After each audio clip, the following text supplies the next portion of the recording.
சாதாரணமாக வேகமாக ஓடினாலோ, உடலை வருத்தி வேலை செய்தாலோ, உடற்பயிற்சி செய்தாலோ மூச்சு வாங்குவது இயல்பு.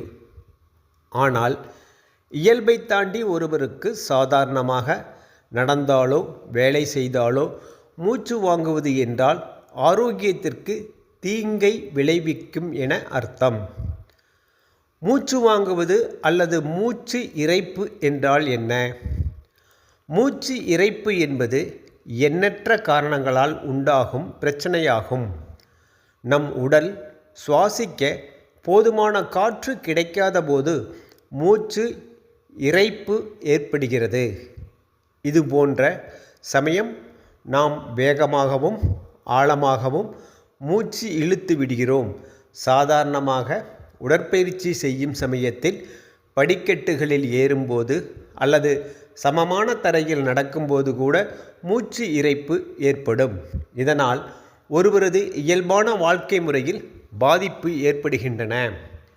மூச்சு இரைப்புக்கான காரணங்கள்: ஒவ்வாமை, கவலை மற்றும் பீதி, சுவாச நோய் தொற்று, இரும்புச்சத்து குறைபாடு, மூக்கடைப்பு, நாசித்துவாரத்தில் சதை வளர்ச்சி, மூக்குத்தண்டு வளைந்திருப்பது, நுரையீரல் பிரச்சனை, சைனஸ் பிரச்சனை, ஆஸ்துமா, இதயம் தொடர்பான பிரச்சனைகள், சிறுநீரகங்களில் பிரச்சனை போன்றவற்றால் கூட மூச்சு இரைப்பு ஏற்படும்.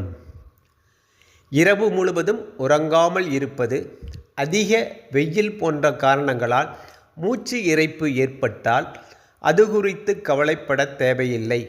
அதே சமயம் சாதாரண சமயத்திலும் மூச்சு இரைப்பு ஏற்பட்டால் இதயம், சிறுநீரகம், நுரையீரல் சம்பந்தப்பட்ட நோய் காரணமாக இருக்கலாம்.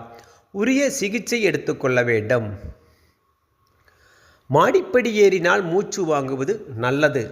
அதிகமாக ஆக்சிஜன் உடலுக்கு கிடைக்கும். அதே சமயம் மாடி ஏறினால் மூச்சு இரைப்பு ஏற்பட்டால் இரத்தத்தில் இரும்புச்சத்து குறைபாட்டின் காரணமாகவும் இருக்கலாம்.